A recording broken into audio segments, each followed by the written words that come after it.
Oi, está começando o 113º episódio do 451 MHz, o podcast para quem lê até com os ouvidos. Eu sou Paulo Werneck, editor da revista 451.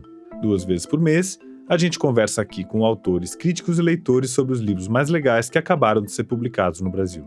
Fundamental é que a história não está lá perdida no passado, né? Seja da ditadura, seja dos processos eleitorais, das relações políticas. Esses temas de fundo da história brasileira estão presentes hoje. Mudaram os nomes, mas as lideranças do Centrão são lideranças do Brasil engessado do ponto de vista do progresso social, extremamente hábil na apropriação do fundo público. Estes são o Luiz Felipe de Alencastro e o Rodrigo Bonciani. Eu ainda vou falar mais sobre eles, mas antes eu preciso te avisar que esse episódio do 451 MHz é realizado com o apoio da Lei de Incentivo à Cultura. Bom, os nossos convidados estão aqui para falar de um livro que ajuda a gente a entender um período muito importante da história brasileira, que tem repercussões até os dias de hoje e que começou 60 anos atrás: a ditadura militar. Despotismo Tropical, a ditadura e a abertura política nas crônicas de Júlia Juruna, de Luiz Felipe de Alencastro, tem a organização do Rodrigo Bonciani e está saindo pela Tinta da China Brasil, que é o selo editorial aqui da 451. Bom, esse livro reúne artigos que o Luiz Felipe de Alencastro, que é um dos maiores historiadores brasileiros vivos, especializado na questão da escravidão, ali no século XVI e XVII, ele publicava nos anos 70 e 80, e até 90, uns artigos sobre a política brasileira no jornal Le Monde Diplomatique, que existe inclusive no Brasil, tem uma edição brasileira. E muitos desses artigos, lá nos anos 70, ainda no período da censura e da perseguição, foram publicados com o pseudônimo de Júlia Juruna, que é um pseudônimo indígena criado pelo Alencastro para dar notícias sobre o Brasil, denunciar a tortura, denunciar a ditadura, sem dar muito na vista. Foi assim que muitos europeus ficavam sabendo o que estava acontecendo aqui do lado de baixo do Equador. Naquela época era difícil essas informações circularem. O Rodrigo Bonciani, que é historiador e professor da Unifesp, é o responsável pela organização do livro. Ele selecionou os textos que foram traduzidos, porque eles foram publicados originalmente em francês, e agora, pela primeira vez, são publicados em português. Então, sem mais delongas, vamos lá para a conversa com o Luiz Felipe de Alencastro e o Rodrigo Bonciani.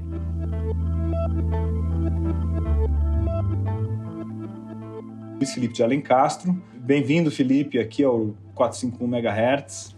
Obrigado. E, junto com ele, o historiador de uma nova geração, da minha geração, que é o Rodrigo Bonciani. Seja bem-vindo, Rodrigo. Tudo bem? Tudo bom, Paulo? Prazer estar aqui. Que bom te receber. O Rodrigo é o organizador desse livro do Luiz Felipe de Alencastro, que está saindo agora pela Tinta da China Brasil, que é a nossa editora aqui da 451, e que é um livro muito curioso, né, Felipe? Você quer contar um pouquinho para a gente que livro é esse que a gente está publicando agora com as suas crônicas, que você publicou no calor da hora da ditadura, né, ali no momento em que as coisas estavam ainda acontecendo, e com pseudônimo, não é mesmo, Felipe?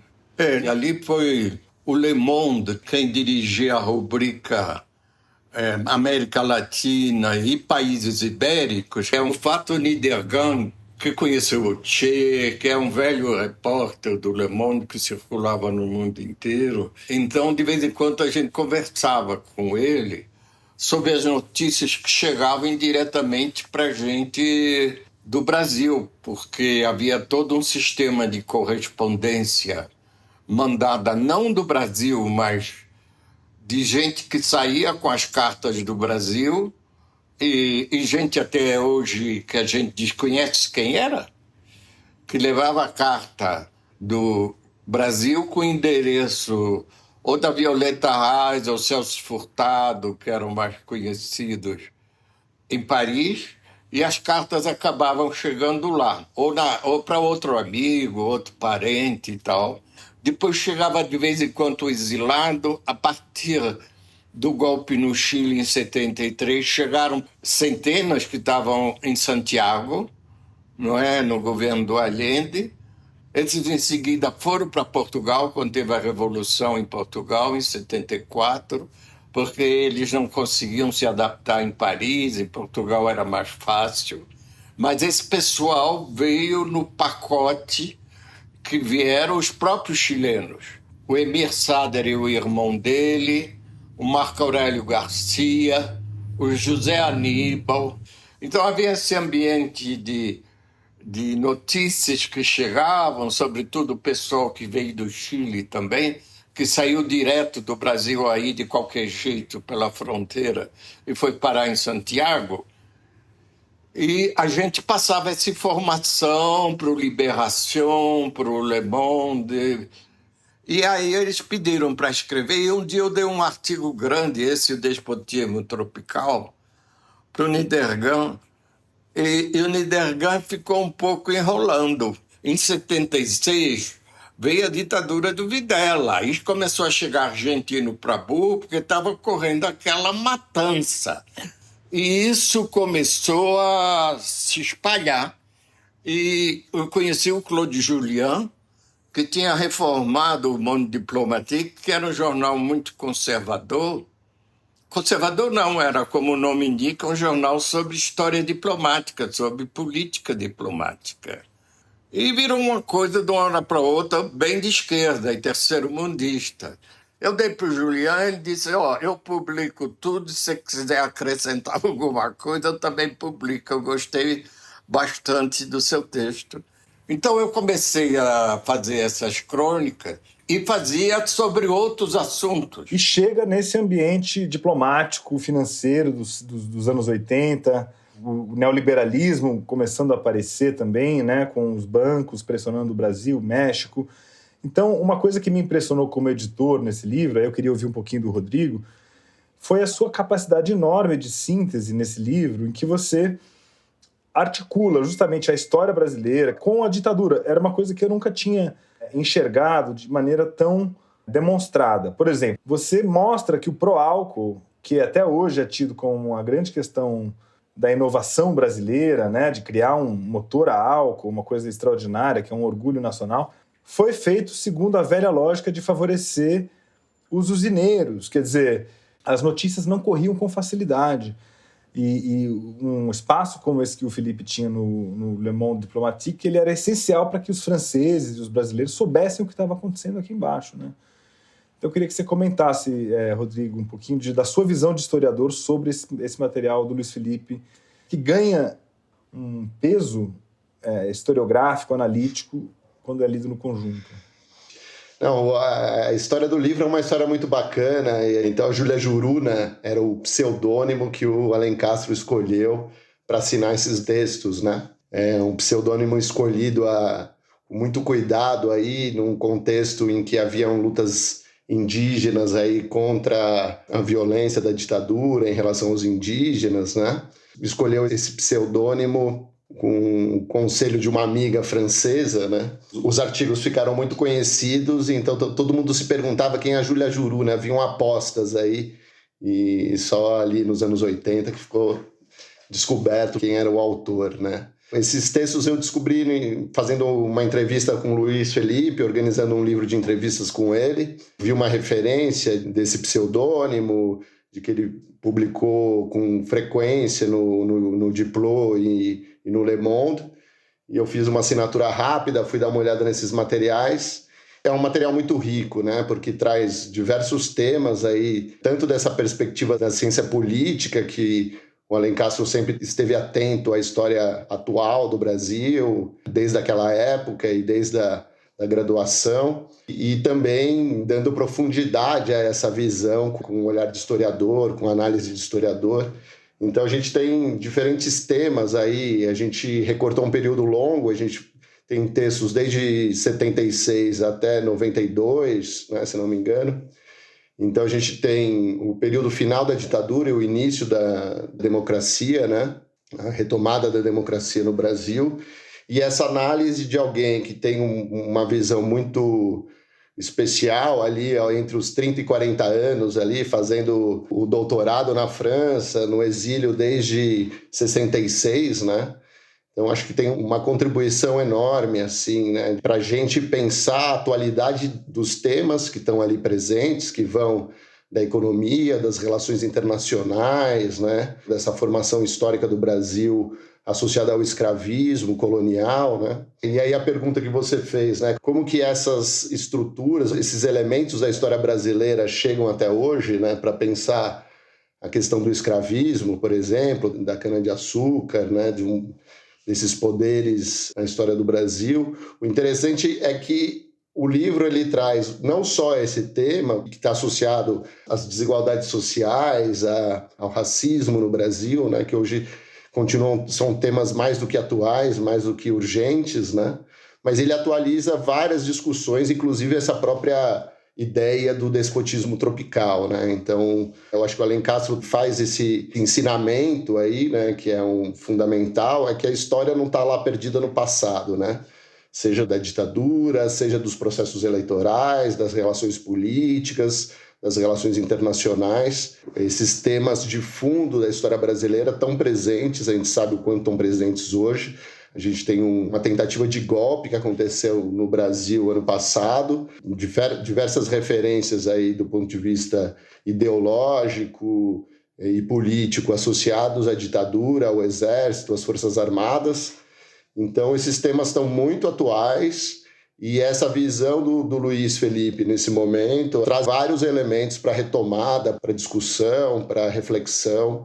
E por isso que eu acho que é uma publicação muito importante aí. Pois é, uma coisa que dá muita aflição essa leitura é você lendo esse livro depois do bolsonarismo, né? Você tem ali coisas que parecem estar sendo escritas sobre o momento de hoje. Traz uma sensação muito incômoda de que muita coisa não avançou.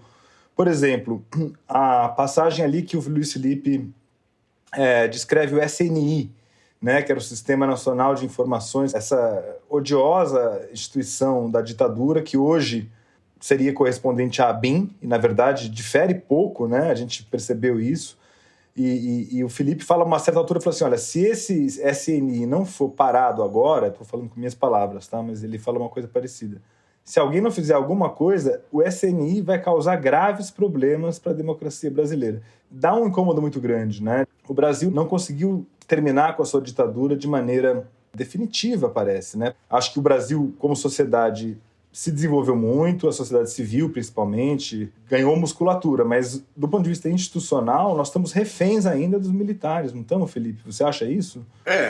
Essa decisão do Lula de anular as comemorações dos 60 anos da ditadura é típico, não é? Que contribui para manter uma ignorância numa parte da população. Felizmente, isso causou uma reação e tiveram muitas manifestações. Eu fui na marcha silenciosa que começou ali na frente do DOI-CODE e era uma coisa muito tocante, porque morreram 55 pessoas ali. E tinha gente falando que meu companheiro morreu ali, ó, a gente na frente, sabe? E aí ela continuou a manifestação, foi em silêncio, até o monumento no Ibirapuera em memória aos desaparecidos. E lá falou o Nilmário Miranda, que é ex-ministro de Direitos Humanos, e ele disse a política do dever da memória, do golpe, a respeito do golpe, é uma política de Estado, não é política de governo. Ele disse isso lá, e várias outras pessoas estavam envolvidas, ex-ministros do Lula, Paulo Vanucci estava lá também, que foi ministro de Direitos Humanos, que ficou preso 6 anos, né?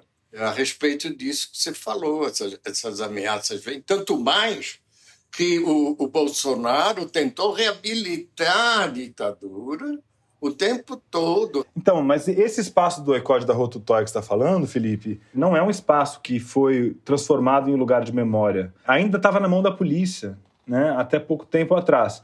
E aí eu queria perguntar para o Rodrigo, como representante de uma nova geração que viveu a democracia brasileira na sua maior parte da sua vida, como que é lidar com esse entulho aí que o Felipe, de alguma forma, nos lembra que ainda está aí. Queria ouvir você, Rodrigo, sobre como que esse título, Despotismo Tropical, infelizmente, ainda serve para o nosso país. É interessante pensar também em termos geracionais, né? A gente nasceu ali perto do momento que o Luiz Felipe começa a escrever, né? Então, eu sou de 77. Então, de certa forma, a gente ainda é uma geração que, em algum lugar, sentiu o clima da ditadura, viveu ali o começo dos anos 80, a crise econômica violenta, as indecisões políticas, né? Ao mesmo tempo, uma mobilização muito grande, né? Muito interessante também isso dos artigos do Luiz Felipe, porque ele vê essa ditadura, né, que está estabelecida no poder, esses poderes paralelos dentro da ditadura, né? Então, o SNI se transforma num poder, né? Vão surgindo poderes, né, dentro do regime, né, que disputam entre eles, né, entre a linha dura, o SNI. Então também é interessante ver o quanto que há uma tensão aí de facções que querem dar continuidade ou tornar mais violenta a ditadura, né, e outras que estão num processo de distensão, né. E é interessante essa distensão que o livro mostra, porque ela é diferente dessa versão, vamos dizer, mais oficial do Hélio Gaspari, que tem prevalecido, de que, não, eram o Golbery e o Geisel quiseram fazer uma abertura, uma liberalização do regime, né, como se fossem dois progressistas que tivessem ali lutando contra a linha dura. Eu acho que o livro mostra muito bem como essa liberalização era muito entre aspas, né, quer dizer, era uma coisa, na verdade, ainda muito autoritária, não era uma liberalização verdadeira. E, por outro lado, mostra que todo o pessoal que tentou organizar um sistema partidário para inglês ver, né, um pouco criando a Arena, o PMDB, criando uma atmosfera de democracia, eles acabaram cometendo erros políticos. E você mostra, né, Felipe, uma coisa que eu não tinha me dado conta, assim, que ao organizar o sistema em dois partidos, como a ditadura fez, né, Arena e PMDB, ela fortaleceu a oposição, porque ela fez com que todos os opositores criassem um grande partido. E esse partido passou a vencer eleições e começou a colocar a ditadura em saia justa, né? Quer reproduzir um pouquinho aí, Felipe, com mais precisão? Tem uma coisa, o Fernando Henrique, nessas conversas, falou que tinha havido uma revolução realmente em 64 por causa da mudança do Brasil que ocorreu.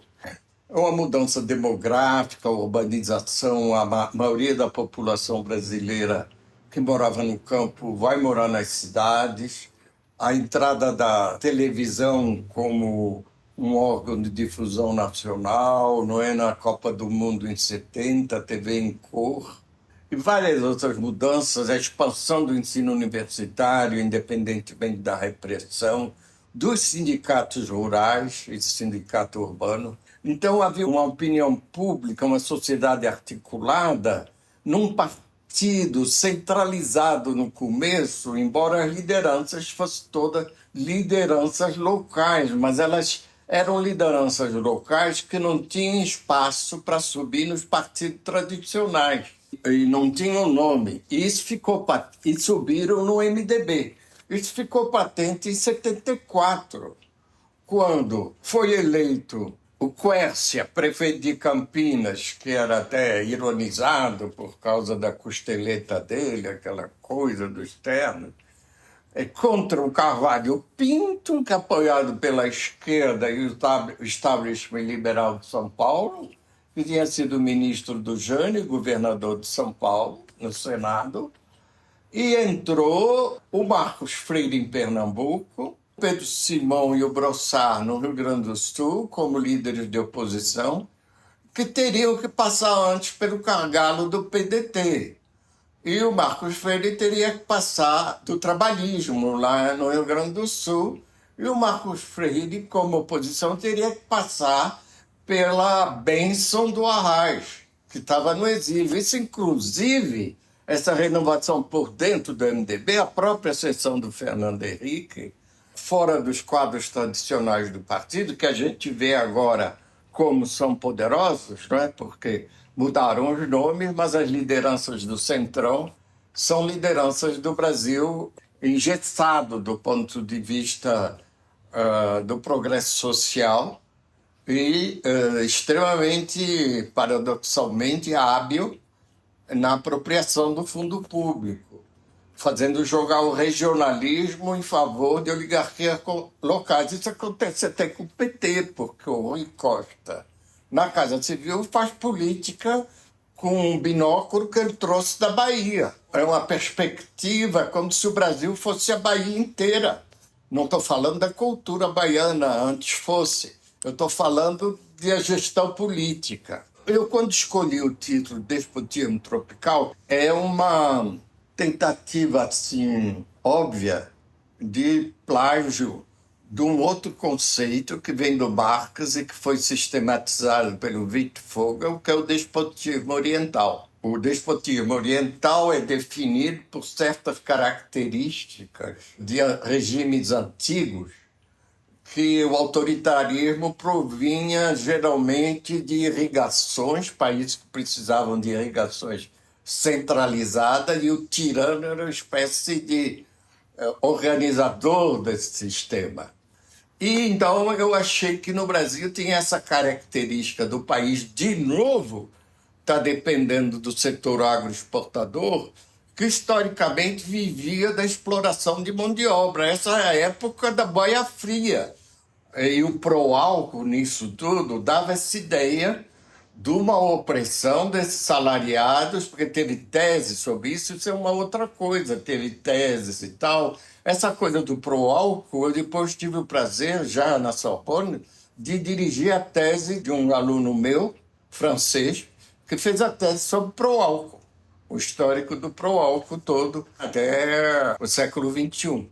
Pois é, e essa parte toda do agro, né, como se diz hoje em dia, aparece muito no livro, né? Não só do ponto de vista do álcool, da cana-de-açúcar, que você mostra como é uma estrutura brasileira intocável, né? Mas também você aponta esse problema da pecuária e da agricultura dentro de um contexto de crise alimentar.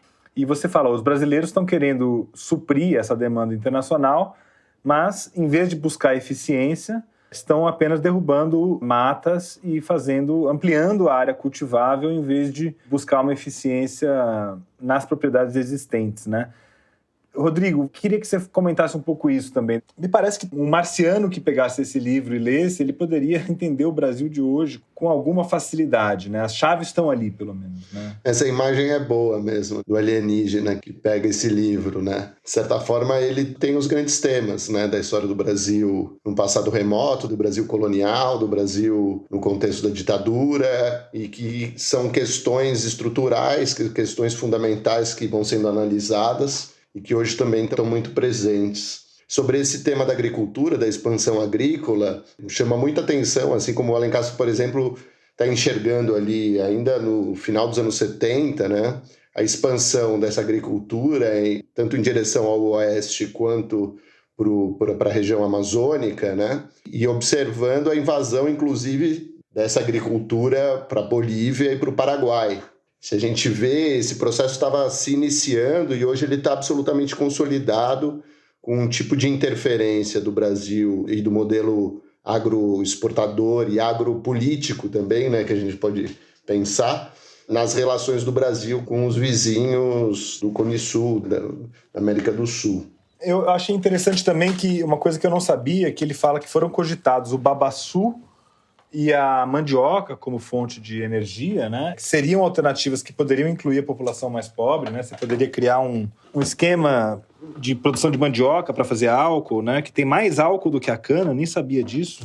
E foi escolhida a cana por causa dos usineiros, né? Isso é uma informação que eu realmente não tinha. Mas, de fato, você transformar um projeto de modernização tecnológica na cana, você fundamentar esse projeto na cana e na plantação em larga escala, né?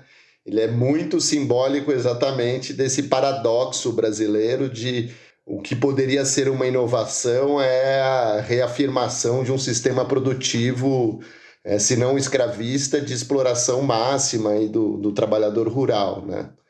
Então, acho que isso é importante, isso está hoje também, né? Essa discussão do agro, uma nova propaganda do agro, né, no Brasil, e com essas características de um agro extremamente danoso para o meio ambiente, para os trabalhadores, né, com uma contaminação violenta, e tanto dos próprios alimentos consumidos quanto dos recursos naturais, né? Então, é um modelo aí que chama atenção. Tem um segundo momento do livro e dessa análise que vai observando essas transformações também que estão acontecendo e transformações que têm essa base social muito interessantes, né? Então ele faz referência à origem do movimento negro, né? O movimento negro unificado e da questão racial e como que esse movimento negro se articula aí no final dos anos 70 e junto com movimentos sindicais, estudantis.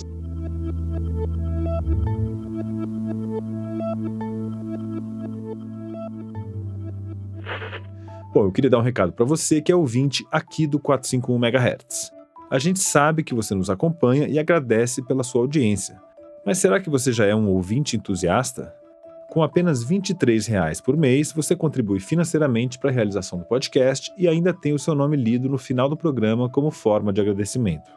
Bom, além disso, você recebe uma assinatura digital da revista 451 e com ela tem acesso completo a tudo que a gente já publicou sobre o mundo dos livros. Você também ganha acesso às nossas newsletters e a vários outros conteúdos que a gente produz para quem ama livros. E se você virar um ouvinte entusiasta, você também ganha acesso ao nosso clube de benefícios, que dá direito a descontos de até 40% nas melhores editoras brasileiras.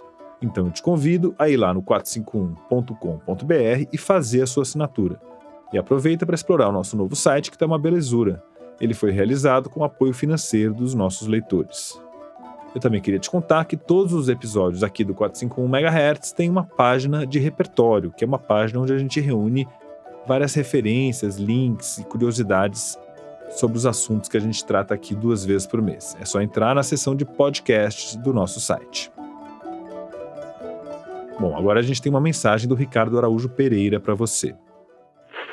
Olá, eu sou o Ricardo Araújo Pereira e tenho um novo podcast que se chama Coisa que não edifica nem destrói. O título do podcast é a melhor coisa do podcast, porque não fui eu que escrevi, foi o Machado de Assis e, portanto, é de facto o melhor que o podcast tem para oferecer. É um candidato ao podcast mais chato do mundo, uma vez que sou eu a falar sozinho durante bastante tempo sobre coisas como história da comédia.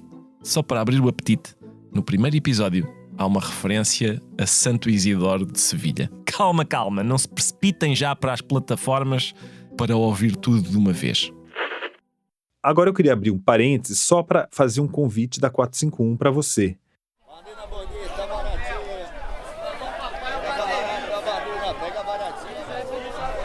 Está chegando a 3ª edição da Feira do Livro, festival literário que reúne alguns dos principais autores brasileiros e internacionais em 9 dias de programação com debates gratuitos, oficinas de atividades, livros e muito mais. De 29 de junho a 7 de julho, na Praça Charles Miller, Pacaembu, São Paulo.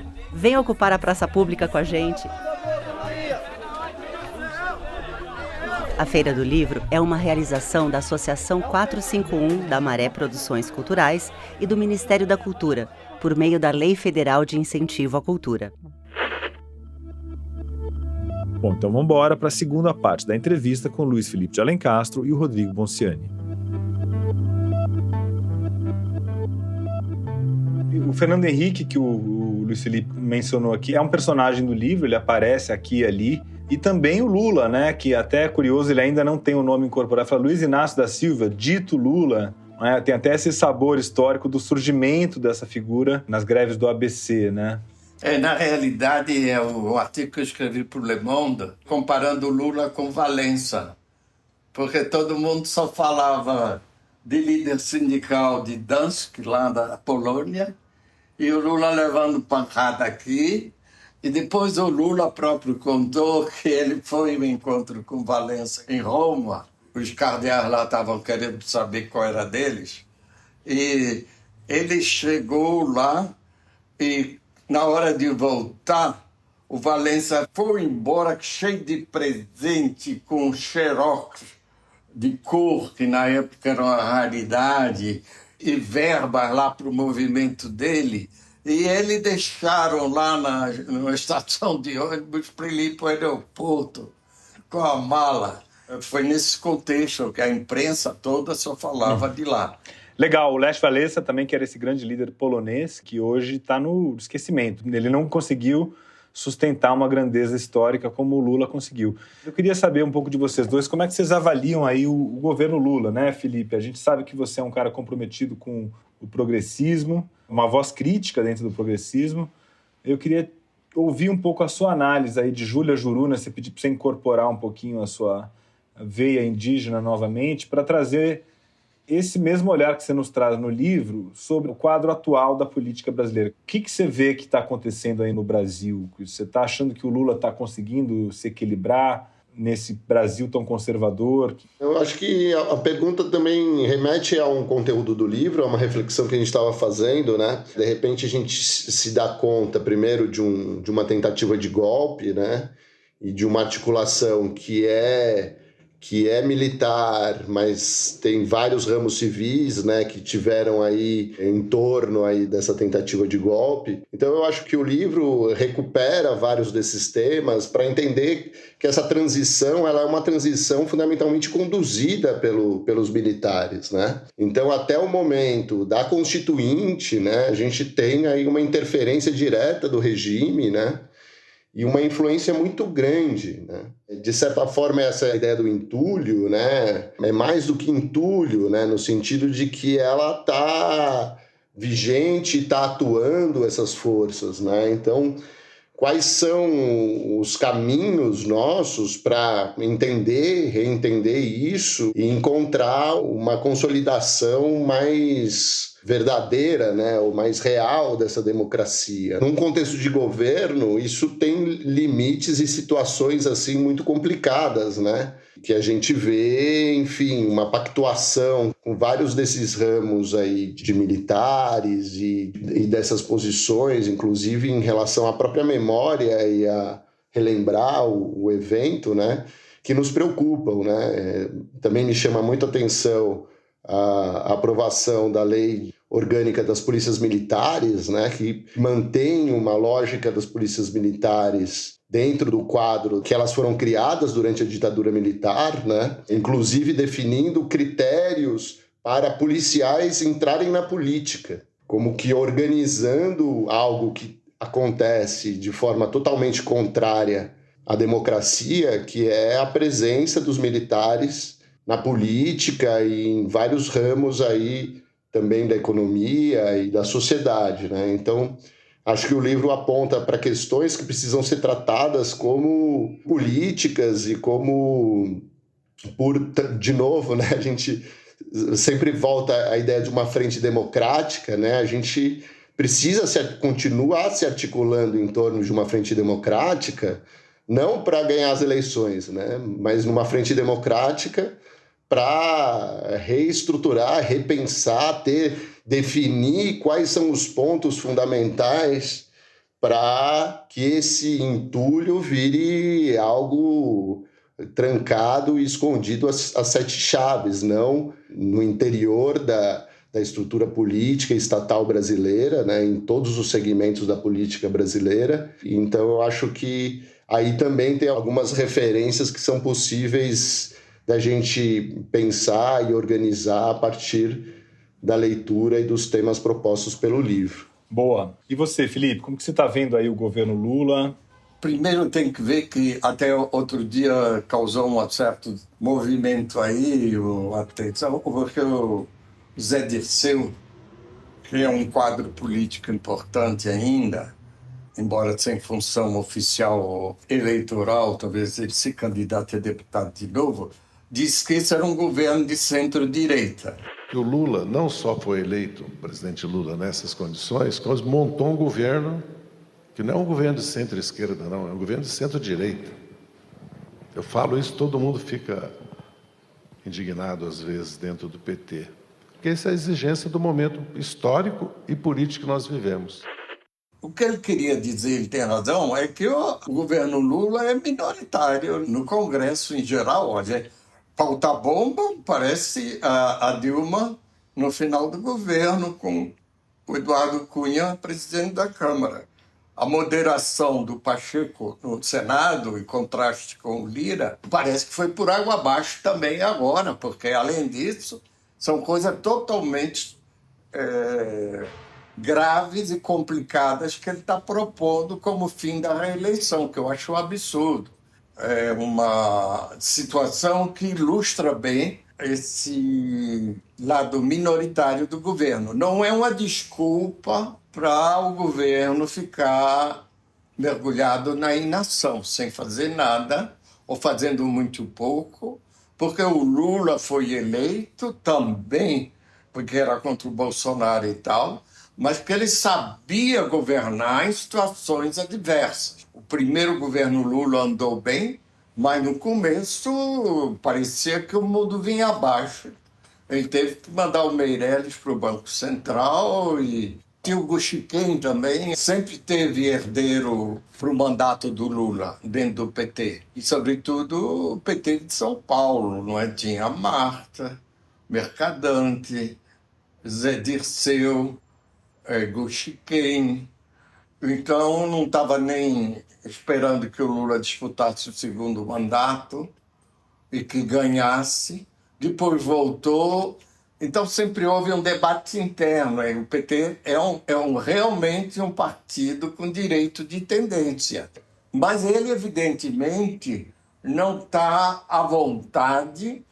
E tem alguém que foi ex-ministro dele, que conhece bem o governo por dentro, que disse uma vez uma frase que eu acho que sintetiza isso. Os dois ministros mais importantes são o Múcio, na defesa, que faz essa pasmaceira lá, e topa tudo, e depois vai fazendo média ali, vai levando com os militares, e o Haddad, que faz a média com o establishment em São Paulo, que se chama Faria Lima. Mas os dois têm oposição dentro do PT. Os dois só têm o apoio do Lula. Essa situação que o Lula está vivendo, você acha que tenha parecido um pouco com o que na França se chama de coabitação, né? Quando o presidente ele é obrigado a governar com o primeiro-ministro da oposição. Então, ele acaba tendo que ficar de mãos amarradas, né? Me dá a impressão que o Lula está vivendo uma espécie de coabitação nesse parlamentarismo à brasileira que a gente tem aqui, né? Esse presidencialismo de coalizão.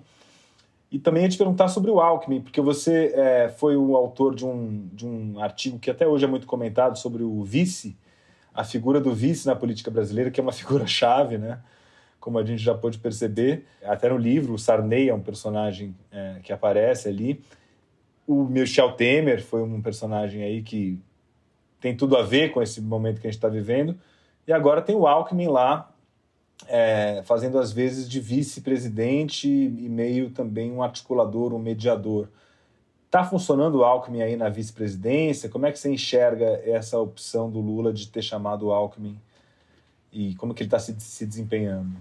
Eu sou contra todos os cargos de vice. O vice é um elemento de instabilidade, salvo quando ele fica calado, como foi o Marco Maciel, que entrou calado e saiu mudo, e depois o Zé de Alencar, do primeiro mandato do Lula. Mesmo assim, o Zé de Alencar falava o tempo todo que os juros estavam muito altos e tal, ficava brigando, mas o pessoal levava numa boa. Só que o Alckmin estava no fundo do poço. O PSDB tinha vendido o couro dele para o bolsonarismo. Ele foi governador de São Paulo 16 anos. E faz 6% dos votos no primeiro turno em 2018. O interior todo foi para o lado do Bolsonaro. Ele não tinha mais lugar no PSDB, que afundou de vez agora, ficou patente. Ele foi para o PSB e está lá. Mas vai chegar a hora do Alckmin começar a incomodar o Lula. Dependendo das circunstâncias, ao se aproximar de 2026, porque vamos e venhamos também, a gente está vendo isso com Biden agora.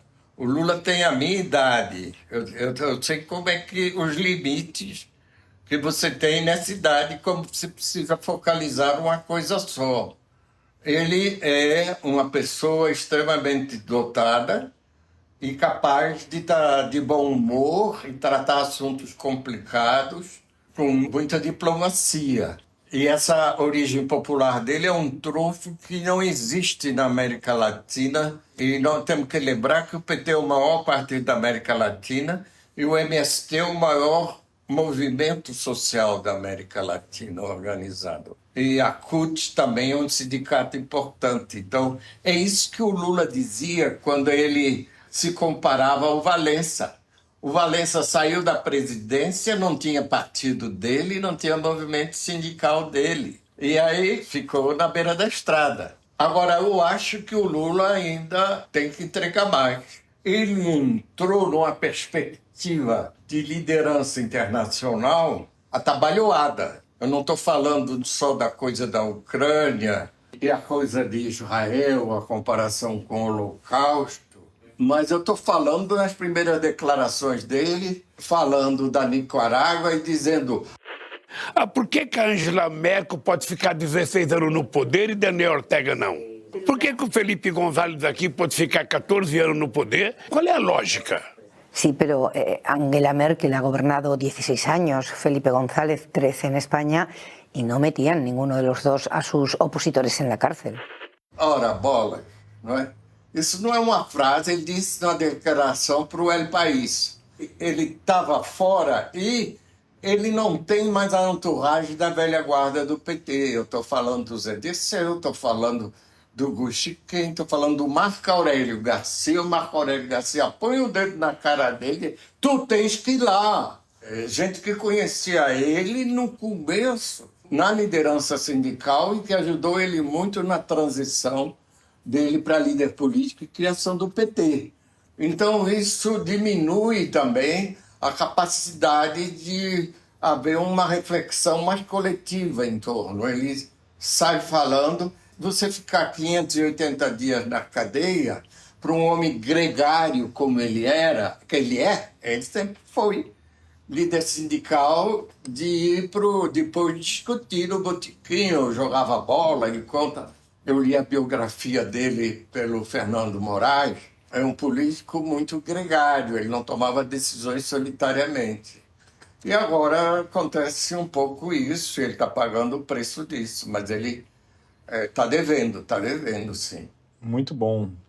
Obrigado, Felipe. O livro é incrível, não só para o leitor, seu leitor, que está esperando sair o Trato dos Viventes, a nova edição, que é uma edição esperadíssima. Para quando é? Demorou mais do que eu pensava, porque tem muito mais coisa para organizar, mas se chama O Fardo dos Bacharéis, a Formação do Brasil no Atlântico Sul 2, porque vai de 1700 até 1850 e a Companhia da Letras pretende lançar a edição nova do Trato dos Viventes, que já saiu nos Estados Unidos, junto com esse outro volume. Talvez eles façam uma caixinha com os dois volumes. Maravilha, é um trabalho da mais alta relevância e que eu acho que está todo mundo esperando por causa, inclusive, de tantas coisas que apareceram nos arquivos em relação à escravidão, né, que mudou muito o quadro, pelo menos demográfico e de informações que a gente tem sobre isso. Muito obrigado pela entrevista, obrigado Luiz Felipe de Alencastro e obrigado Rodrigo Bonciani, que é o organizador de Despotismo Tropical, que é esse livro que a gente está lançando aqui pela Tinta da China Brasil, reúne as crônicas que o Luiz Felipe de Alencastro assinou no Le Monde Diplomatique, que é um bravíssimo jornal francês que tem uma edição brasileira, vamos lembrar aqui também que... E Argentina e vários países. Sim, é um jornal que mostra muito aquele momento do século XX, né, de um internacionalismo intelectual, pessoas procurando compreender juntas as ditaduras, os autoritarismos, os despotismos que aconteciam pelo mundo inteiro. Hoje a gente faz um pouco isso também aqui no nosso podcast, na 451, na Feira do Livro, onde você vai estar presente, né, Luiz Felipe? Nós vamos continuar tratando desse assunto aí, para ver se a gente supera aí alguns desses problemas que desde os anos 70, pelo menos, ou século XVI, nós estamos às voltas com ele. Muito obrigado, Rodrigo Bonciani, obrigado, Luiz Felipe de Alencastro. Obrigado a todos, obrigado, Paulo, obrigado, Rodrigo. Obrigado, Paulo. Prazer, Luiz.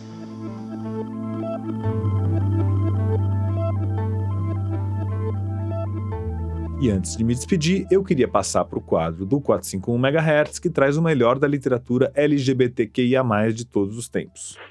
LGBTQIA+, significa lésbicas, gays, bissexuais, trans, queer, intersexuais e assexuais. A cada episódio, a gente convida autores e grandes leitores em geral para indicar os livros que foram marcantes, as leituras recentes e outras dicas literárias LGBTQIA+, imperdíveis para todos os leitores. O quadro de hoje traz uma dica da Carol Fernandes, que é editora e uma das idealizadoras da livraria Pulsa. A Carol indica A Consulta, da Catarina Volkmer, que foi publicado pela Fósforo em 2022, em tradução da Angélica Freitas.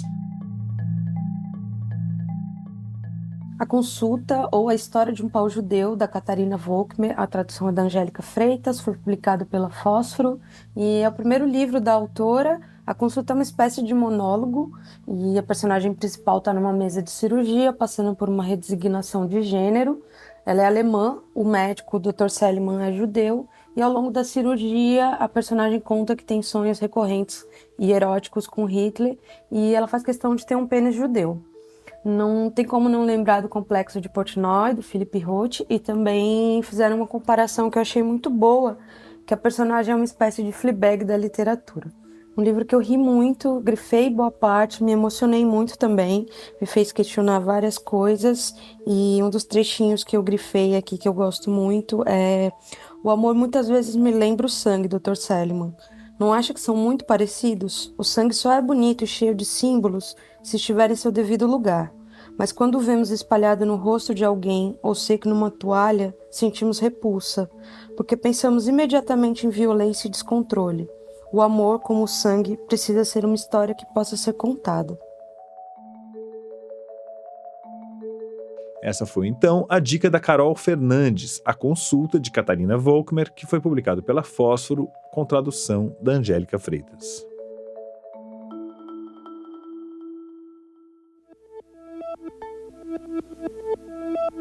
Bom, antes da gente encerrar, aproveita que você está aí com o celular por perto e faz agora mesmo uma avaliação desse episódio e também do podcast.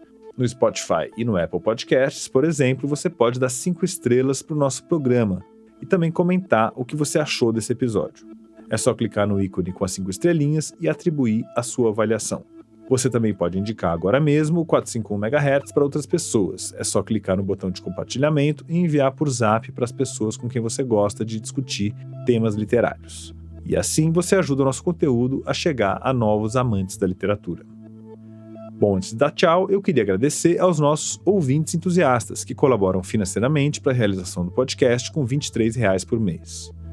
Então, muito obrigado a Denise Abdala, Renata Campos Salles Moraes Abreu, Marcos Apóstolo, Valessa Lopes Baldin, Fernanda Calef Barbeta, Maria Paula Barbosa, Leila Barreto, Thiago Barreto, Maria Bertrand, Carmo Emanuel Almeida Biscardi, Samuel Valim Bolonha, Cristiane Bolo, Célio Braga, José Osmar Azevedo Carneiro, Tereza Bunte de Carvalho, Luciano Carvalho, Murilo Carvalho, Diogo Perrone Carvalho, Poliana Preto, Miranda Catrim, Paulo Roberto Alves Moreira da Conceição, Pedro Cogo, Rodrigo dos Santos Crepaldi, Matheus Novaes Dias, Mário Rico Fernandes, Paula Fontana Fonseca, Márcia Cristina Fragas, Luísa Franco, Érica Georgino, Maria Filomena Gregório, Lúcia Guimarães, Kellen Gutierrez, Bruno Pinheiro Ivan, Fábio Calvan, Vivian Lembo, Leila Lima, Diane Maia, Jaime Mendes, Lenívia Mendes, Valéria Midena, Rodrigo Moura, Luiz Antônio Timote Nicoliello, Rosângela Aparecida Dantas de Oliveira, Cláudia Penteado, Luísa Plastino, Diana Radomidler, Elisa Van Handel, Vitor Ribeiro, Maria do Carmo de Almeida Sampaio, Camilo Sardenberg, Gustavo Senechal, Alexandre Luiz Pereira da Silva, Flávia Cristina Aparecida Silva, Maria de Lourdes Marcial Silva, Maria Rosalina Silva, Vitor Hugo Siqueira, Regina Gomes Sodré, Guilherme Sorgini, Ana Maria Pedrosa Safreire de Souza, Raiesha Benevuto e Souza, Adriana Teixeira, Cíntia Vasconcelos, André Viana, Priscila Valverde de Oliveira Vitorino, Marisa Werneck e Alexandre Vidal Porto. Muito obrigado a todos os nossos ouvintes entusiastas. É isso aí, chegamos ao final do 113º episódio do 451 MHz. O nosso próximo programa vai ao ar no dia 28 de junho, na véspera da Feira do Livro. O 451 MHz é uma produção da Rádio Novelo e da Associação 451. E eu sou o Paulo Werneck.